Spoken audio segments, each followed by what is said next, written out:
Good morning and welcome to the FNB Corporation second quarter 2024 earnings call. All participants will be in listen-only mode. Should you need assistance, please signal a conference specialist by pressing star, then 0 on your telephone keypad. After today's presentation, there will be an opportunity to ask questions. To ask a question, you may press star, then 1 on your telephone keypad. To withdraw your question, please press star then 2. Please note this event is being recorded.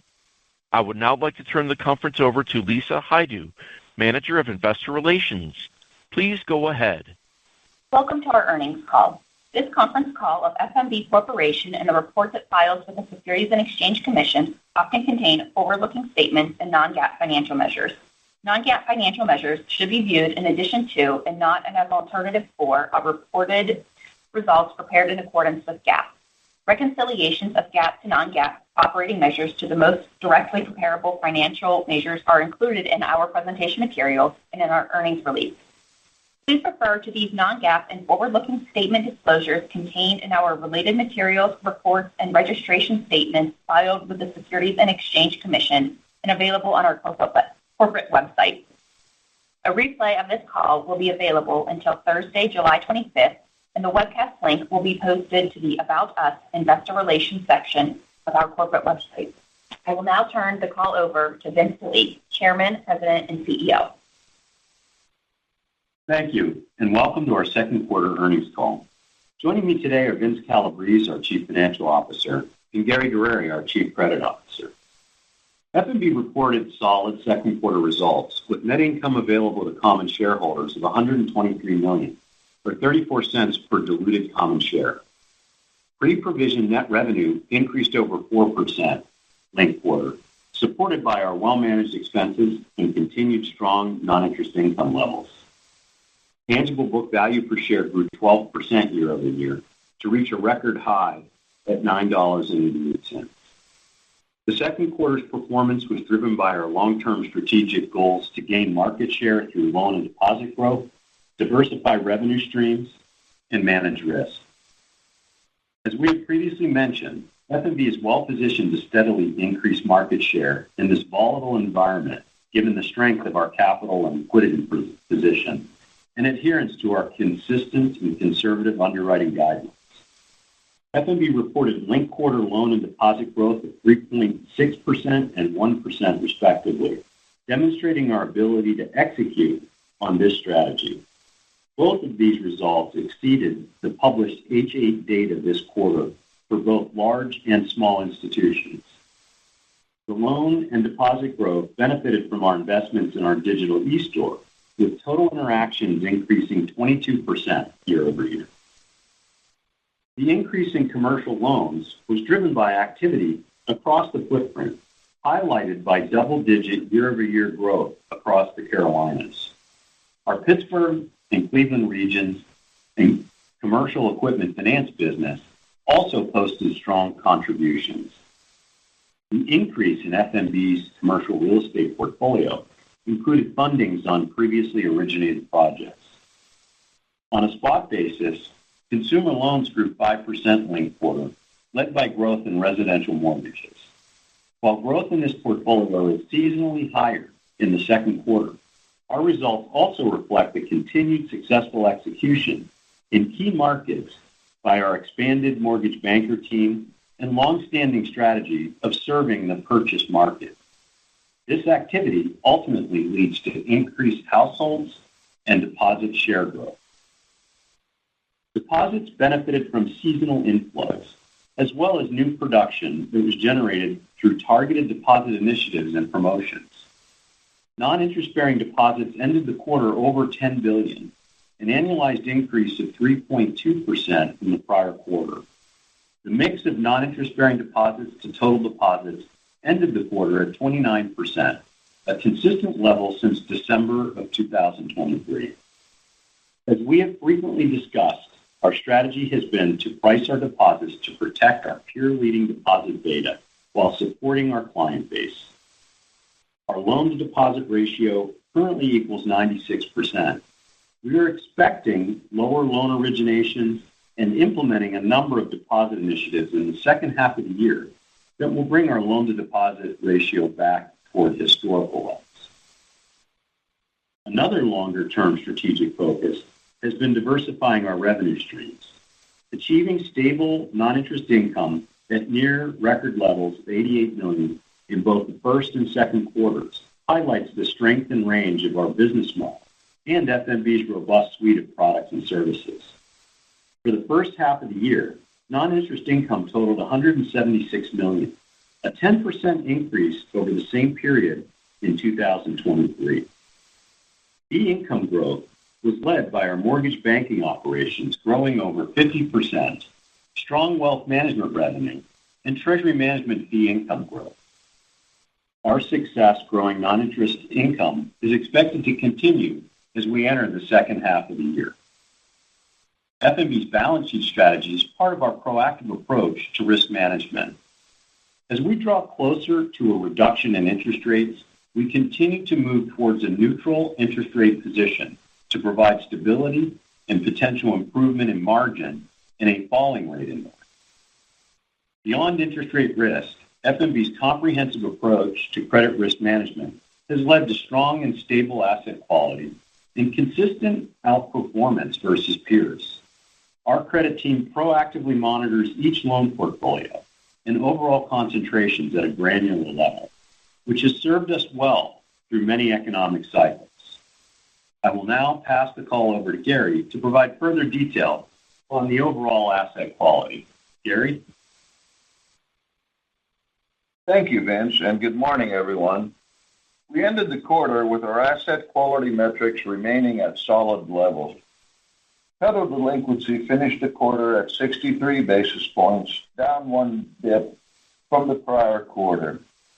NPLs and OREO remained unchanged, ending at 33 basis points, a multi-year low, with net charge-offs at 9 basis points, reflecting solid performance in the current economic environment.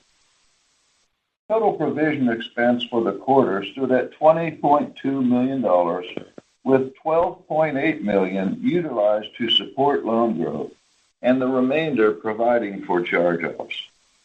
Our ended funding reserve stands at $419 million, up $12.5 million in the quarter, ending at 1.24%. When including acquired unamortized loan discounts, our reserve stands at 1.35%, and our NPL coverage position remains strong at 421%, inclusive of the discounts.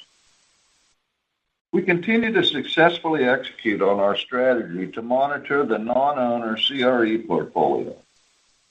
Monthly, we analyze and segment upcoming and previously resolved maturities, largest exposures, and market conditions for the various property types across our footprint. At quarter end, delinquency and NPLs for the non-owner occupied CRE portfolio improved slightly and continue to remain very low at 16 and 12 basis points respectively. Net charge-offs reflected solid performance for the quarter at 4 basis points, again confirming our consistent underwriting and strong sponsorship. The non-owner occupied office portfolio delinquency totaled 4 basis points, with no NPLs, largely in line with the prior quarter. We maintain a strong focus on credit risk management, and our portfolio continues to perform well throughout numerous economic cycles. Quarterly, we perform specific in-depth reviews of our portfolios along with a full portfolio stress test. Our stress testing results for this quarter have again shown lower net charge-offs and stable provision compared to the prior quarter's results, with our current ACL covering approximately 90% of our projected charge-offs in a severe economic downturn, again confirming that our well-balanced loan portfolio enables us to withstand various stressed economic scenarios. In closing, our asset quality metrics ended the quarter at good levels, and our loan portfolio continues to remain stable. Our continuous investments in credit risk management systems and corresponding staff complements our consistent underwriting and core credit philosophy. Our experienced banking teams and tenured leadership have positioned the company well to continue to achieve prudent loan growth while proactively managing credit risk through many economic cycles. I'll now turn the call over to Vince Calabrese, our Chief Financial Officer, for his remarks. Thanks, Gary, and good morning. Today I will focus on the second quarter's financial results and walk through our third quarter and full year guidance. As Vince mentioned, total loans and leases ended the quarter at $33.8 billion, a linked quarter increase of $1.2 billion, or 3.6%. This growth included $633 million in consumer loans, driven by the seasonal peak for residential mortgage originations, and $540 million in commercial loans and leases, reflecting healthy activity in C&I and equipment finance, as well as additional growth from fundings on previously committed commercial real estate projects. Total deposits ended the quarter at $35 billion, an increase of $259 million linked quarter, including growth in certificates of deposits of $202 million and non-interest-bearing deposits of $80 million, as the seasonal build in public funds deposits has begun. The loan-to-deposit ratio increased to 96% at June 30th compared to 94% at March 31st. We expect this ratio to decline in the medium term, both organically and with several initiatives our team has implemented. Starting on the loan side of the equation, the second quarter's robust loan growth was higher than forecasted due to the seasonality of our mortgage business and stronger commercial client acquisition across the footprint. We expect loan growth to return to historical levels for the remainder of the year, as pipelines have declined somewhat given the strong production in the quarter and the typical pause in client activity leading up to the presidential election. Looking at deposits, we currently have several deposit gathering initiatives targeting both commercial and consumer balances, including a strong treasury management pipeline and a new 5-month CD and consumer money market promotion. Given the short duration of these promotions, we should be able to quickly reprice them lower when rates fall. Over the past year, our deposit growth and mix has outperformed the industry, and we believe that will continue. This past quarter, we largely utilized short-term borrowings to fund the robust loan growth, with total borrowings increasing $1.4 billion. When rates start to decrease, the cost of these borrowings will move down quickly. As Vince mentioned, over the last several quarters, we have been strategically positioning our balance sheet to be more neutral to benefit from lower interest rates. We have $4.5 billion of short-term or floating rate borrowings, around $4 billion of non-maturity deposits that are currently priced at or above 4.75%, a $6.9 billion CD portfolio with a 9-month duration, and lastly, as I mentioned on last quarter's earnings call, we have around $1 billion of swaps that mature beginning in 2025 with rates between 75 and 100 basis points. Additionally, the investment portfolio has an annual cash flow of $850 million at a current roll-off yield of 2.50, and we have approximately $2.6 billion of fixed-rate loan repayments at an average rate of 4.5% in the next 12 months. In total, we have over $16 billion of liabilities and swaps, and nearly $3.5 billion of securities cash flows and fixed-rate loan repayments that should provide significant benefit and protection in a falling rate environment compared to the $16 billion of loans that reprice within 3 months. The second quarter's net interest margin was 309, 9 basis point decrease, largely due to the increased short-term borrowings, driving a 13 basis point increase in the total cost of funds to 246. This was partially offset by a 3 basis point increase in the total yield on earning assets to 543. Our spot deposit cost ended the quarter at 213, leading to a total cumulative spot deposit beta of 38% since the current interest rate increases began in March of 2022, positioning us well against our competitors. Net interest income totaled $315.9 million, $3.1 million decrease from the prior quarter, as the higher cost of funds was partially offset by higher loan balances with new origination yields for the quarter around 7%, consistent level since the third quarter of 2023. We expect the second quarter's net interest income to be the trough for the year and should see modest sequential improvement in the third and fourth quarter. Turning to non-interest income and expense, non-interest income totaled $87.9 million, consistent with the prior quarter's strong result.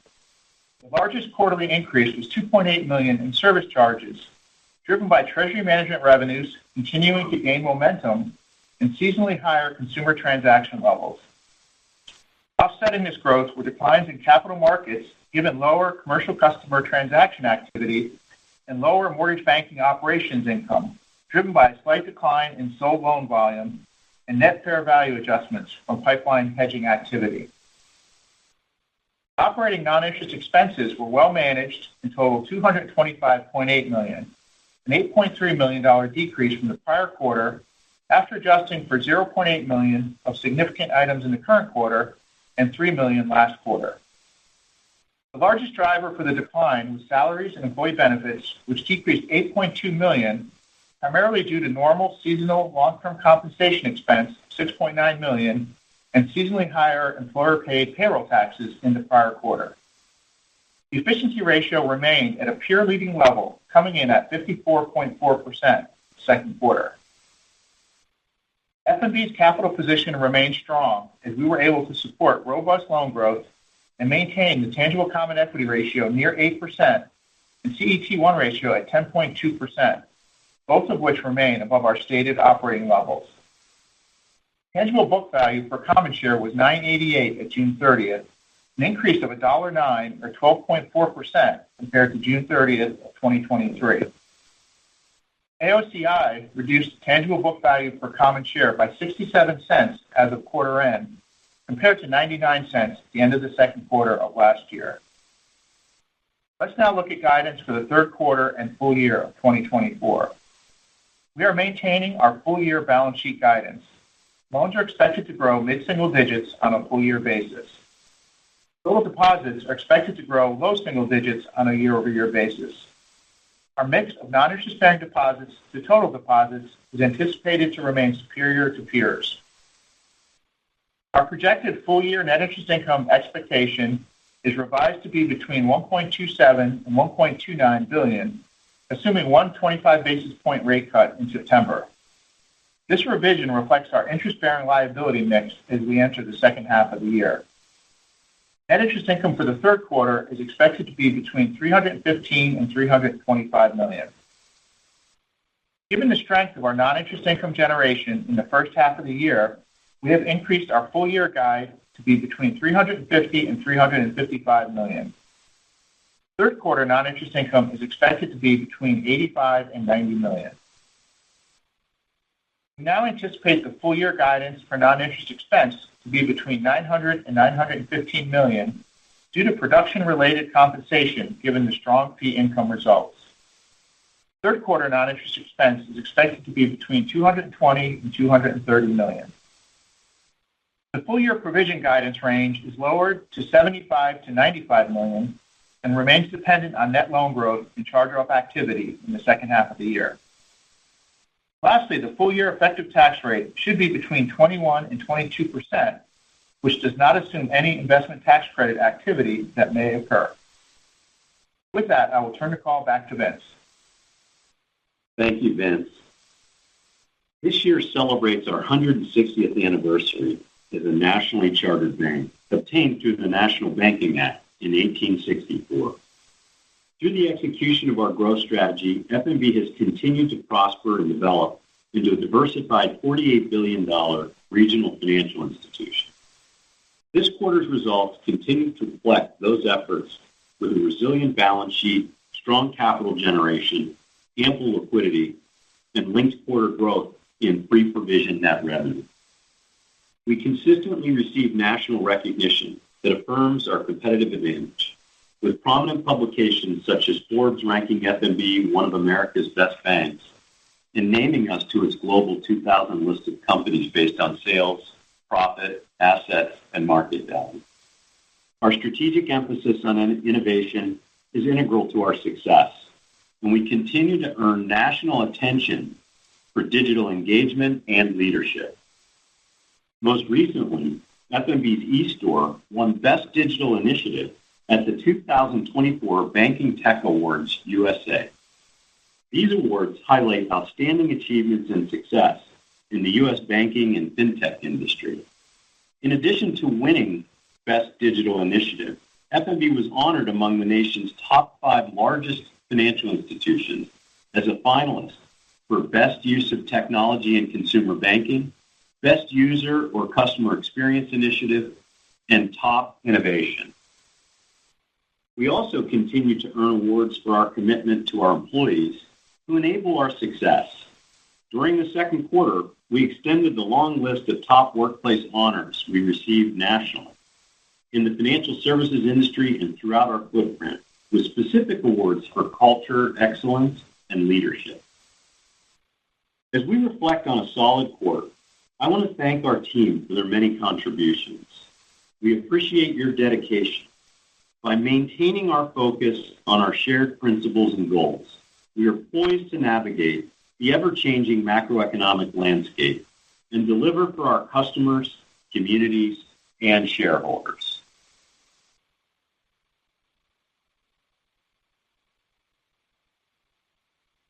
We will now begin the question and answer session.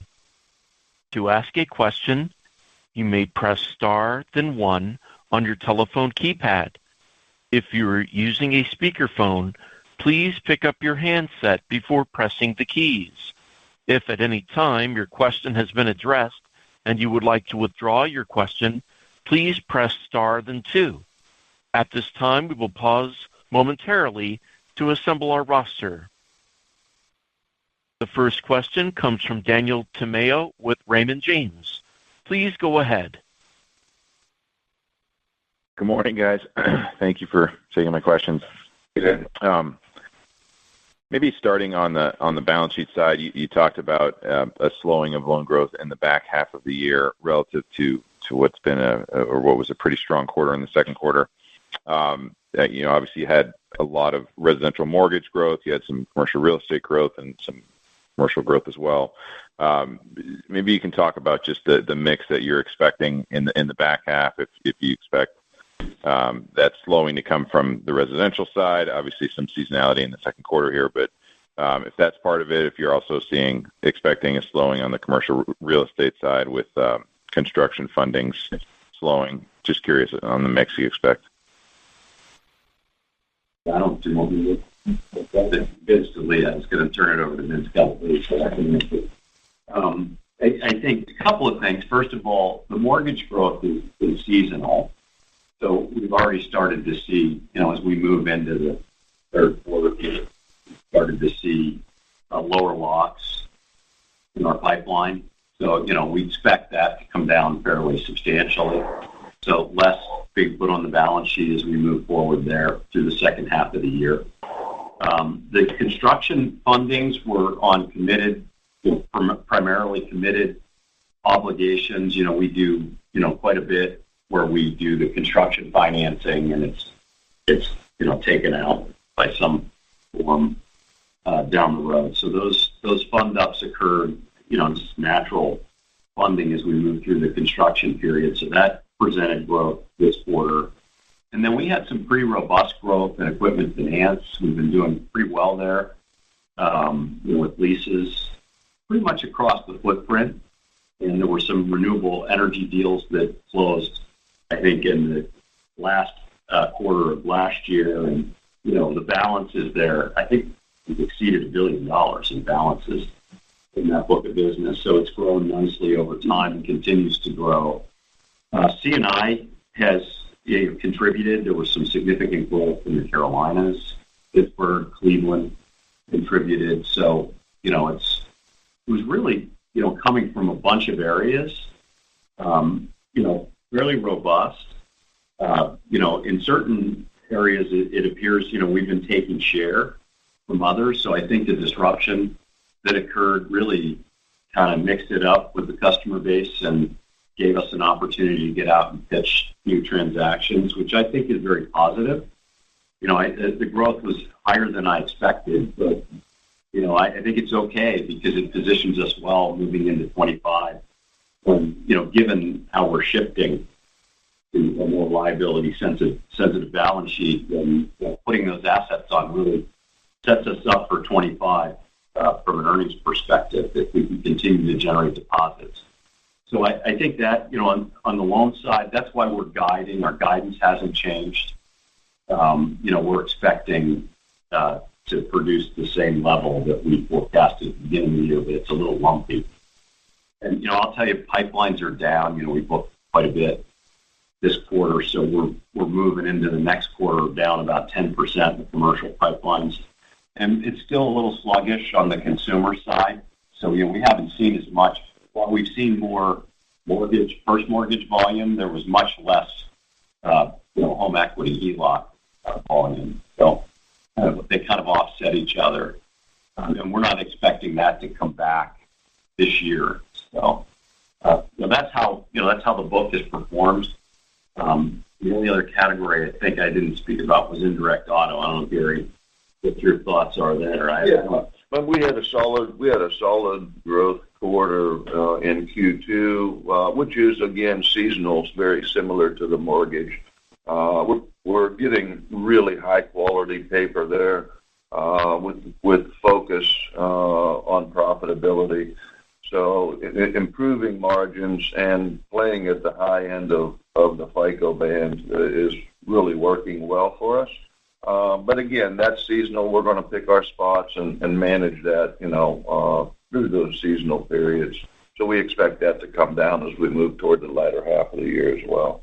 And then from a funding perspective, if we're able to execute our plan, we have seen growth in our treasury management pipeline. So we're seeing some very large, good opportunities where we're the principal bank that should bring in demand deposits as we move forward. I think the bright spot here, while we had to fund that growth with borrowings temporarily, the upside for us in the long run is to replace that with lower cost funding. And I think we've proven that we, can do that. So the upside into 25 is us replacing those borrowings with deposits. And, if you look at the demand deposit base, it's been stable.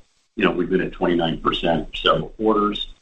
We had growth in demand deposits, which you're not seeing across, some pretty decent growth in certain categories where we've priced up to bring deposits on. We have not been as aggressive as others throughout the cycle. We're starting to look at pockets for us to price up to bring in deposits, which also leads low-cost deposits in the door. So our strategy is kind of coupled with, attracting those demand deposits as well. Our beta performance goes to that point too, right? It's up very gradually from last quarter, 36.5 to 38.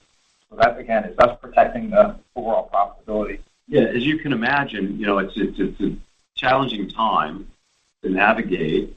We don't want to pull back. I think a lot of competitors have shrunk their balance sheet or pulled back. I think this is an opportunity for us to go after some share, bring in households, and do what we do well, which is convert them to primary clients. So I hope that helps. Yeah, no, that's terrific. I really appreciate all that color. Maybe a quick follow-up. Just you touched on it at the end there on the funding side, but you also mentioned in the prepared comments about deposit initiatives in the back half of the year to kind of right-size the loan-to-deposit ratio. Just curious if you could go into a little more detail about what you were thinking and how that could impact kind of funding costs. We've modified the incentive plans for the consumer bank. We have, kind of a kicker for deposit growth. So, shifting the way loan growth is pretty minuscule in that segment. So we thought, hey, we'll incent them to go after deposits. We have a number of calling initiatives across the company on larger treasury management opportunities. We've won a bunch of transactions that haven't funded yet, which are fairly sizable. It seems like clients are willing to talk to us given our performance over this past cycle. So, we've kind of proven that we're capable of handling those relationships throughout a cycle and, without any issues. I think that the people are very focused on it. Our teams are focused on it, and as long as we manage them in that direction and focus mainly on funding, that's it's going to pay off. And the other thing is the e-store, the investment in digital and the digital technology. The interactions are up 22%. We're starting to get some traction there on the consumer side. And then, I don't want to get into excruciating detail, but there are things that we do from an incentive compensation perspective, kind of across the board to incent deposit growth. And then we've done some things on the mortgage side where we've used data analytics to cross-sell customers that we bring in, particularly in the physicians book and the jumbo mortgage segment. And we're partnering with Wealth to do some things. And brokerage, we're working on a money market product that will work hand in hand with our brokerage sales, which should help. So there's a bunch of things going on, and I think that it's going to take a little bit of time to get some lift out of it, but certainly as we move into the second half of this year and into 25, we should see the benefits of everything we're doing from a funding perspective. All right. Well, terrific. Thanks for taking my questions. Okay. Thank you. Thanks. The next question comes from Frank Schiraldi with Piper Sandler. Please go ahead. Good morning, guys.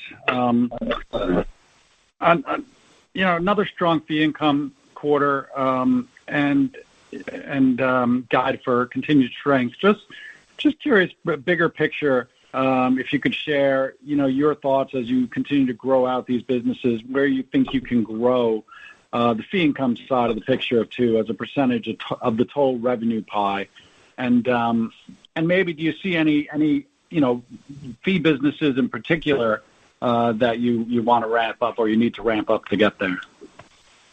Yeah, I think long term, this is long term. We've talked about this in the past. We used to put information in our deck. We targeted at 30% of total revenue. We almost got there, but then the world changed in terms of net interest income, so it diluted that effort. But I think that's really the long term target. We want to continue to build out those fee based businesses and make sure that it starts to consume more of the total revenue. That 30% target is kind of our target. That's not something we're going to get to immediately, but we strive to get there. I think we've had great success in capital markets. We've done well building out our derivatives platform, our syndications platform. We have a debt capital markets group that we formed or bond for debt offerings. I think there's opportunity for us to do things from an advisory perspective. I think there's opportunity for us to continue to focus on building out public finance. There are things that, I think in the future, businesses that are bolt-on businesses that will contribute and help continue to diversify that fee income base. Given our size and the span of the company, the markets that we compete in, I think we have a terrific opportunity to capitalize on those segments. And I think once we move into our building, we built a trading floor so that we could bring all those capital markets groups together. It's fairly impressive. I think bringing clients in and showing them that we have these capabilities will lead to additional opportunities for us. And then on the wealth side, we have opportunities there. I think, we've only scratched the surface in terms of building out our teams in the markets that we moved into, and they were contributing nicely. I mean, wealth has grown 10% annually every year. I think there's tremendous upside. We've had records year after year. So building out the wealth platform continues, and, building out those capabilities continues. TM, there's tremendous upside in treasury management fee income. Again, given the growth of the company, and we bought banks in the Southeast that really didn't have robust treasury management offerings. So as we build out that client base on the commercial side, we will see opportunities to grow EM. And then the other units, mortgage is going to be cyclical and seasonal. And then but I still expect mortgage to grow gradually over time as we continue to increase market share. Our team, they've done a terrific job. Joe Cardaleon has done a phenomenal job building out the teams and growing share. And if you look at the amount of production that we've had, even in this off cycle, we've outperformed others in the markets that we compete in, so we've gained market share. I would expect us to continue to do that. And then, the last piece is insurance. We have a decent insurance offering, and, we have good leadership there, and, we've started to focus on integrating that even further into our product offering with our commercial bankers. And that seems to be going pretty well. So I think there's upside there. It's been a little stagnant, but I think the insurance market is firming, and premiums are increasing, and we're starting to pick up, larger and larger clients. So in that space, there's upside. So we're pretty optimistic about those fee income categories, and I think it shows in the performance. We've consistently touted the capability and discussed what we were building out, and I think performance over the last 5 or 6 years really illustrates the success we've had. Right. I would just comment that the percent of revenue is a function of the interest rate environment. So growing that absolute level, given all the initiatives Vince talked about, has been the key focus, and that just keeps building. Got it. Okay. All right. I appreciate it. And then just maybe as a quick follow-up, just, with some slower loan growth, relatively speaking, to the second quarter, some slower growth in the back half of the year, and with you guys already above your target capital levels, just wondering, and I know you bought back a little bit in the second quarter, but would you expect buyback activity to maybe ramp up here, or are you more price sensitive? Obviously, we've seen a recent rally in bank stocks, so just wondering how we should think about buyback activity, maybe as you see it today. Yeah, no, I would say the level of activity we had in the second quarter was really just to kind of buy back some of the incentive shares that were issued earlier in the year. So, 250,000 that we bought. As we sit here today, the focus on capital kind of building from here. At this point, we don't have any plans to repurchase shares, looking at the second half of the year. I mean, that can change if the environment changes, but right now, using the capital to support the loan growth, I think the fact that we were able to support the robust loan growth that we had this quarter at capital ratios, CET1 hold at 10.2 and TC ratio in down 0.1. So holding those levels of capital and supporting the loan growth, I think, is kind of the best use of the capital at this point. And, the buybacks will be part of our operation every year as we go forward. But as we sit here today, I think the best use is still letting that gradually build a little bit as we go through the year. Great. Okay, thanks for the color, guys. Thanks, Brian. The next question comes from Casey Haire with Jefferies. Please go ahead. Great, thanks. Good morning, everyone. Couple follow-up questions on the funding strategy. So just wondering, what does the guide assume in terms of the borrowings? I'm assuming that stays there, or is there an opportunity with these deposit initiatives to pay some of that down? Yeah, I would say that the guide basically has the interest liability position that we're entering the third quarter is what's baked into that. So the better we do on the initiatives that Vince has described, there's obviously opportunity to fund additional loan growth as well as replace some of those short-term borrowings. And I should comment too, the short-term borrowings are that short-term. So when the Fed does cut, the rate on those is going to come down in tandem with the rate coming down. So we made a decision during the quarter, given the loan growth, to kind of forego a little bit of earnings in the short run in the second quarter, but position us so that we can benefit from the down rates as we go forward. No, understood. Okay, and it sounds like these deposit initiatives are, it doesn't sound like they're CDs. So just wondering, to the extent that they're successful, what is the new money rate on these deposits that you hope to bring in versus the 5% borrowing yield? Yeah, I mean, it'll be a mix, Casey. I mean, we still have some level of CDs coming in. I mean, it's definitely slowed. So the kind of remixing of what it was last year. If we look at the second quarter, literally we increased CDs $36 million on average a month. So where we had a high of $164 million last July. So the shifting there has definitely slowed, but customers are still grabbing those rates, right? Yeah, our people aren't incented to originate CDs. Right, that's a key point. I think that the operating account initiatives that then talk about calling on companies, new customers to come in, bringing in their operating accounts, non-interest bearing, is obviously the key focus. So, it's hard to predict with any certainty the mix, but it'll be a little bit of both. And the CD that's there, customers want to grab it before rates start to come down.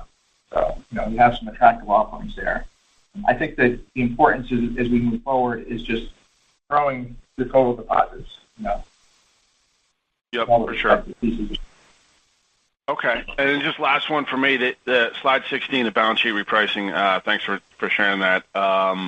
So the new money bond yield on the roll-off rate of 250. Just curious what yield you're getting on reinvestment, and then that swap with an 87 BIP average received rate.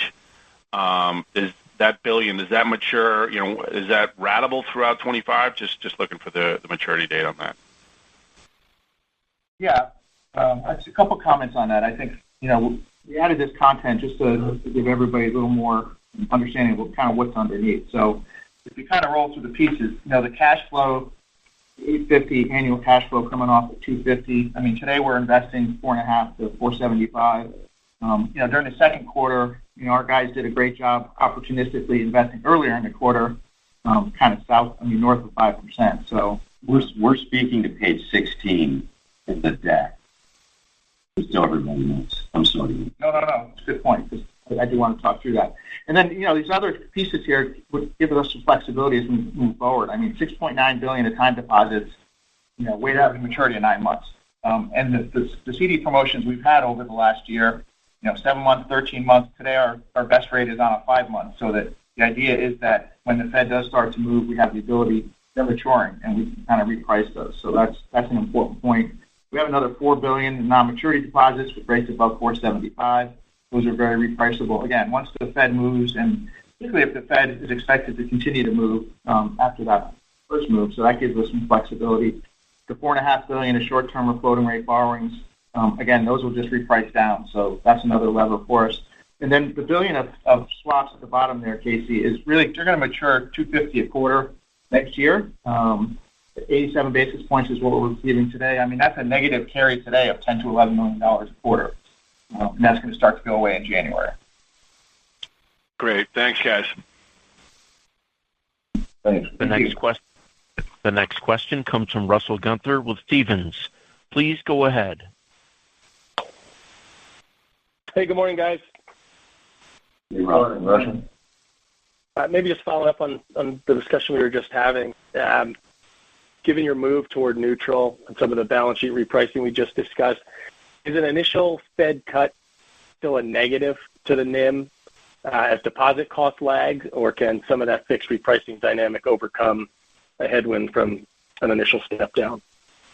Hey, Russell, it's Chris. Yeah, I think it depends on kind of what the expectation is for cuts kind of after that first cut, as Vince kind of talked about.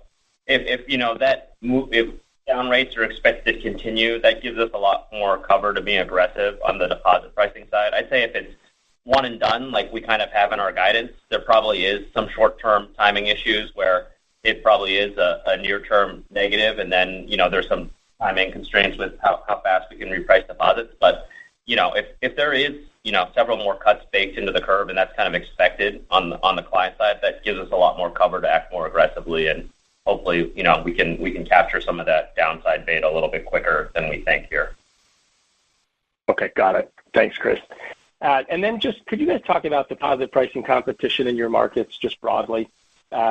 Getting some, mixed messages early in earnings season, particularly out of the Southeast, where some peers are talking about accelerated competition, others talking about successfully walking down promo rates. Just your overall thought would be helpful in terms of where you think deposit costs are headed over the next couple quarters. I think that many of our competitors have kind of shifted, once they panicked and priced up deposits to basically create liquidity, they have backed off. So I think a lot of the larger competitors have backed off a little bit. So if you look at the promotional pricing that's out there, you're going to see 25 to 50 basis point reduction versus what was running in the heat of, I call it the micro liquidity crisis.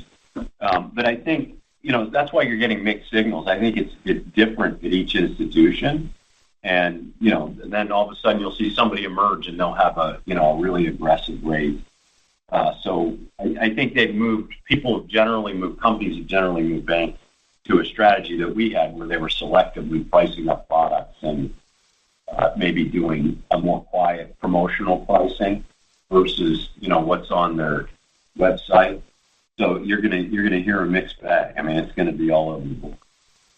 So I would say it's less competitive than it was, but in spots, there's still some irrational pricing out there. So depending on who's calling on your client, you need to react to that, right?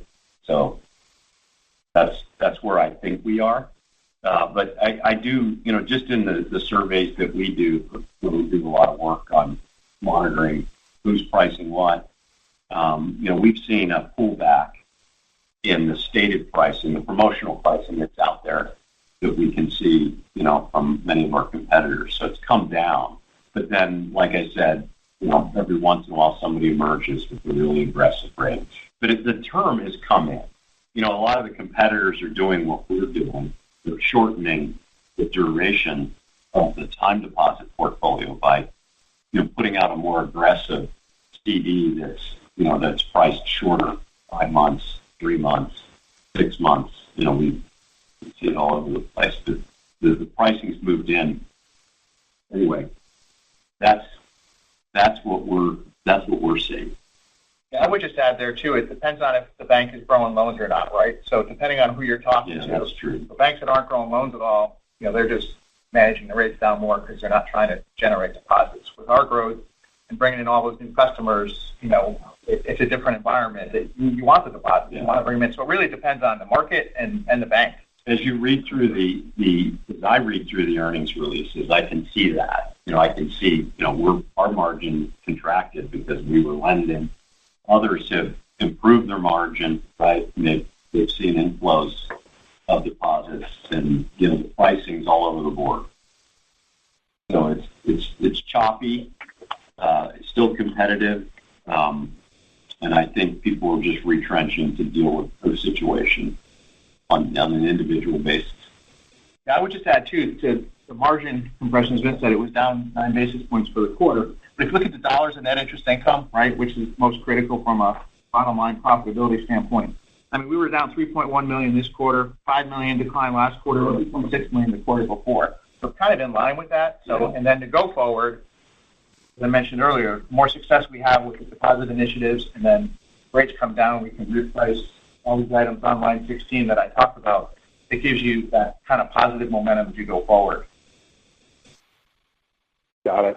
Well, guys, I appreciate both your thoughts on the question. I guess the last one for me, and understanding it sounds like we are, poised to be flat to up on NII going forward, but a little incremental pressure overall to the guide. Would you guys consider another securities portfolio repositioning, or how does that currently fit in your opportunity set? Yeah, I would just say the net interest income, I mean, we expect the second quarter to be the trough in net interest income dollars. So we do expect it to move up the next couple of quarters, just given all the things that we described.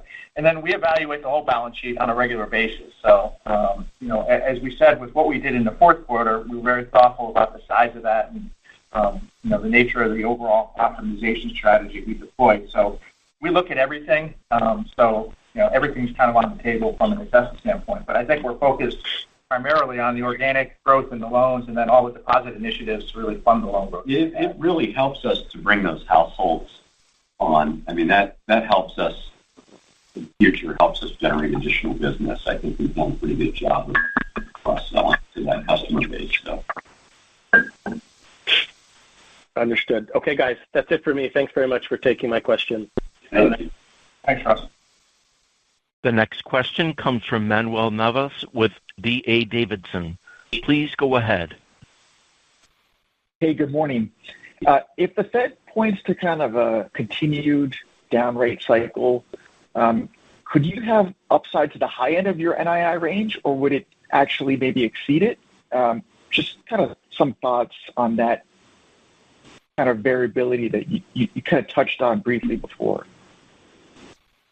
Yeah, Manuel, I think, like I said, our guide has one cut in it right now, and that's it for the year. If there were more, kind of cuts baked into the curve, I think the upside really would show up at 25. I think that sets us up really well for what 25 could look like, especially, if the curve, uninverts after, I don't know how long it's been, 2 years now of inversion. So I think that would be more of a 25 impact. I'm sure it would be helpful, but like I said, there's some mechanics on the timing of when CDs mature. Some of that's locked in. So, with 5-month CDs that are coming on now, a lot of the repricing happens at the end of the year. I think that really sets us up better for 2025. And our band is pretty tight, as you know, if you look at the guide for that interest income. It's a pretty tight band there. Hey. The last 3 years, this third quarter has generally been pretty good deposit growth quarter. I think you have some seasonality that you touched on in muni flows. Can you just kind of touch on that kind of just organic, better deposit trends this quarter? Potential. Yeah, go ahead, Vince. I was just going to say, the normal seasonal surge that we see in deposits, particularly on the municipal side, happens kind of now through October, November timeframe, and that can be $600 to $800 million kind of peak to trough, and usually bottom in the first quarter, and then we'll go. So that seasonality we expect, and that would be supplemented by the initiative Vince talked about earlier as far as commercial and consumer deposits. Can you release where your NIM kind of ended the quarter? Sometimes you show where it's progressed monthly basis. Yeah, the monthly margin, there was some noise in the last month of the quarter. It was within a basis point or two of the quarterly average. Great. Thank you. Thank you. Thank you. The next question comes from Kelly Motta with KBW. Please go ahead. Hey, good morning. Thanks for the question. I think you've touched on it a bit, but clearly loan growth was incredibly strong, and it's a great opportunity to win new households and clients to the firm. Just wondering where you're seeing the greatest opportunity to take share, whether it's a certain region or segment of the business. Thanks. Yeah, and we've seen some pretty decent growth coming out of the Carolinas. I think that continues to be an area with upside for us. I think that we've only started to scratch the surface in terms of our calling activity there. So, there's quite a bit on the table. And, as we moved into South Carolina, we've building out Greenville and built out Charleston. There's a lot of opportunity there for us, both from wealth private banking and commercial banking. So, we continue to see good growth in those areas. In Charlotte, we've had some good success. We've had success from a deposit perspective, we've had great success in Wilmington and Greensboro. So, we're pretty optimistic about the Southeast. And then Pittsburgh continues to perform very well. We have a lot of upside there. We have significant share here in the Pittsburgh market. So I think in certain business lines we're undersized. Mortgage, I don't think we're sized appropriately given the deposit share that we have here. So there's some opportunity there for us to continue to grow in the Pittsburgh market from a consumer lending perspective. And, basically from a C&I perspective, we're not penetrating in this market. So there's quite a bit to do. Cleveland was sluggish over the last few years, but I think there's upside in the Cleveland market for us in C&I. And then I mentioned equipment finance. I think equipment finance has done very well, and should continue to do well as we move through this period, get through the election, because there's been kind of a hold up on some small ticket capital spending from the C&I base. We'll see that release as we move past November, when there's more clarity on what's going to happen. I think, those are the areas that I think have the most upside for us. And then on the flip side of that, there's less activity going on in CRE, obviously, right? Because of everything that's happening. Got it. That's super helpful. And then, understanding these things take time. Just wondering if we could get your updated thoughts on M&A. Clearly, valuations across the board have improved, and especially in light of a potentially more accommodating regulatory environment potentially on the horizon. Just wondering, updated thoughts, any thoughts on potentially where you would be looking to add density or fill in? Thank you. Yeah, I think it's going to be the same answer we've given the last few quarters. We're going to be opportunistic. We are focused internally. We have a number of major initiatives going on right now, and building out heightened standards capabilities. We're focusing on building out the digital platform. You remember when you came and met with us, we had quite a bit that we were tackling. That doesn't mean M&A is off the table. It's just that we've been focused internally to strengthen the platform, right? So that we can grow and expand and benefit from the scale that we put on. So I would say it's the same. We'll be opportunistic and look for opportunities in market. We've been building out Virginia on a de novo basis, so you've seen a lot of branch announcements in Northern Virginia. I think we have open two. We've got two more that are coming online in the near term, and then Richmond we've been focusing on, and so that's kind of happening organically. And then in the Carolinas, we're building out the Charlotte market, the inner city Charlotte market. Yadkin was largely outside of the city of Charlotte, so we're looking at opportunities to go in there. So you'll see some de novo expansion in those markets, which I think Charlotte in particular should bring us some good opportunities from a consumer and small business perspective when we build out that channel. Understood. You guys certainly have plenty of green shoots internally. Maybe last question for me, just a model refresher here. On the expense side, you have about a $7 million double carry from the excess lease expense while you're still leasing. Can you remind us, does that doesn't carry through to 2025? Is that correct, or is there any kind of change in plans or timing with the move to the new building? Yeah, Kelly, it's Jim Duty. That's exactly right. Yeah, once we move in fourth quarter is our planned move-in date of 24. That double carry on the current leases that we have will end. So it's not a carry forward in 25. Awesome. Thank you so much. Thanks, Kelly. Thank you, Kelly. The next question comes from Brian Martin with Janney. Please go ahead. Hey, good morning, guys. Good morning. Hey, that expense reduction, can you remind us what that is on the building, on the property? It's basically the timing of our move. And, we lease a number of locations here because we have a lot of people spread across five locations here on the North Shore. So it was the timing. It's the rent expense that started on the building, right? Yep. That we're paying rent on all these other locations until we can ship into the building, which we're scheduled to do in November, early December this year. So the question was, what happens with that additional rent expense? It goes away. So we're double. Right now we have double expenses, right? Brian, there's a footnote on the slide 20, the guidance slide that just reflects $7 million of rent expense. Yeah, and we're not actually paying. We're not. Yeah, I got you. Double. It's, we got free rent for the move, Right. but from a GAAP accounting, we had to recognize it. Gotcha. Understood.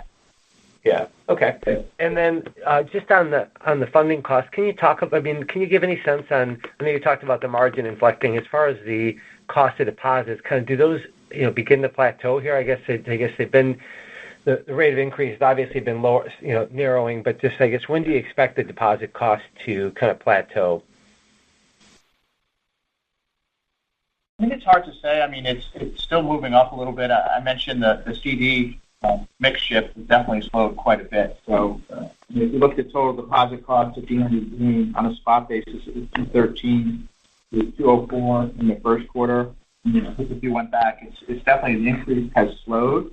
I guess it becomes a function of what Chris was talking about earlier, is if the Fed does cut and there's an expectation they're going to keep cutting, obviously that gives you more ability to price that down. And all the pieces on slide 16 that I went through, there's a lot of levers there and flexibility that, again, if the expectation is that the Fed's going to continue to cut after hopefully cutting in September, then a lot of those pieces are in play and have ability to. But I would say, if you look at the makeup of the deposit base, it's not going to be, I don't see pricing increasing to draw in deposits. Like I said, we've seen a number of competitors reduce their promotional pricing.